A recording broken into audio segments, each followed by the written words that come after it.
Paul spreads Christianity. Page 98.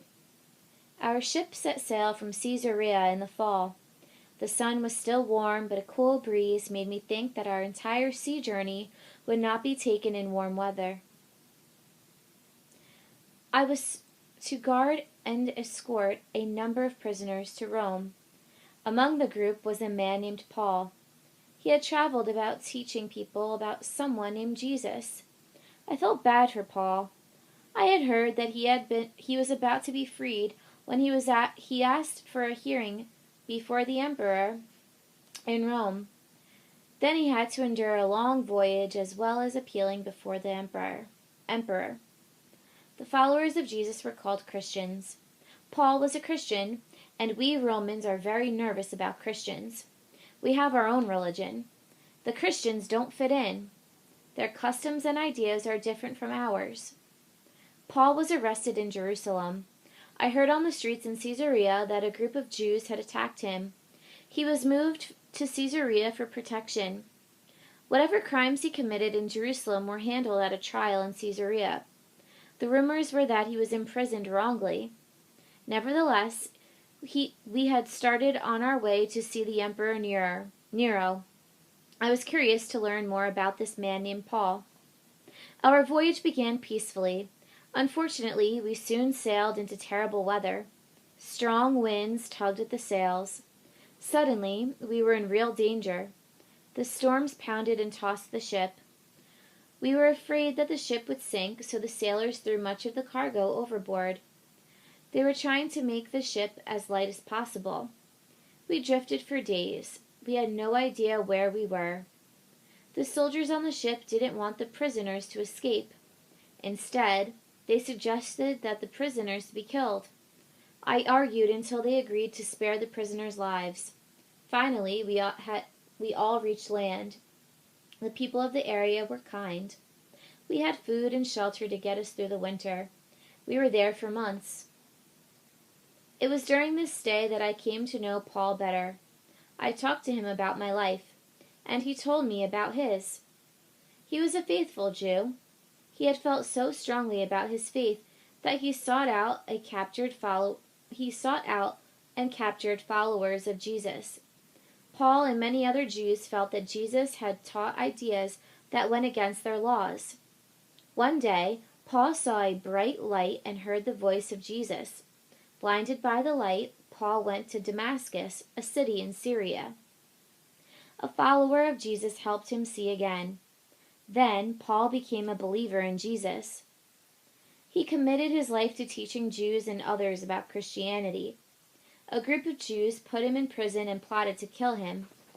Some Christians managed to help Paul escape from prison in Damascus by sneaking him through an opening in the city wall. They lowered him to the ground in a large basket. After escaping from Damascus, Paul traveled throughout the Roman Empire. He was able to convert many Jews to Christianity. He brought many non-Jews to the new faith as well.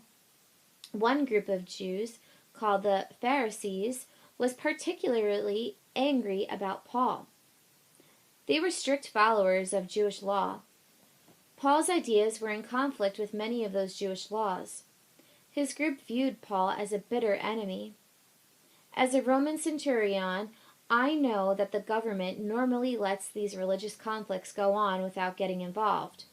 We don't worry about such a conflict until it causes an uprising or rioting.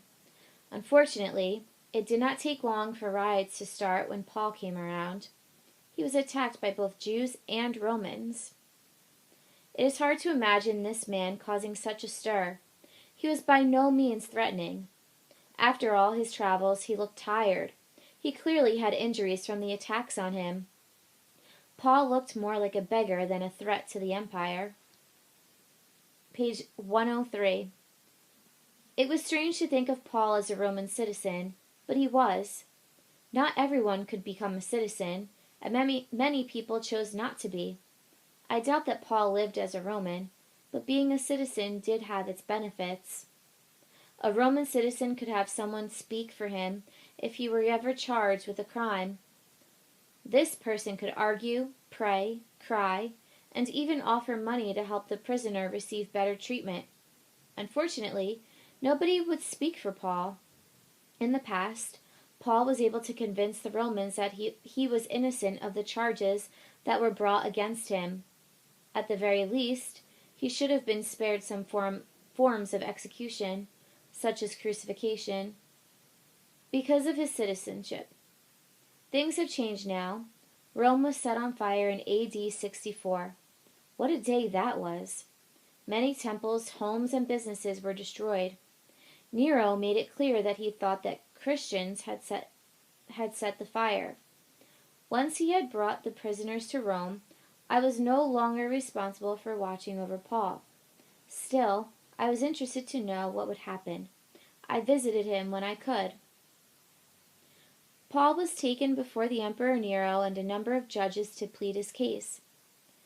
Instead of begging for his life or arguing, however, Paul told them about the teachings of Jesus. Nero didn't act right away. Instead, he simply imprisoned Paul. Paul was allowed to write letters to his followers, and he received some visitors. When I saw him last, he looked much older. Nero was punishing Christians in horrible ways. Some were torn to death by dogs. Others were used as human torches at the emperor's parties. I feared what Nero had planned for Paul. The last time I went to see Paul, he was gone. No one could tell me what had happened to him, and I was afraid to ask questions. If the government thought I was a Christian, I would certainly lose more than my job. I still think about that brave man, however.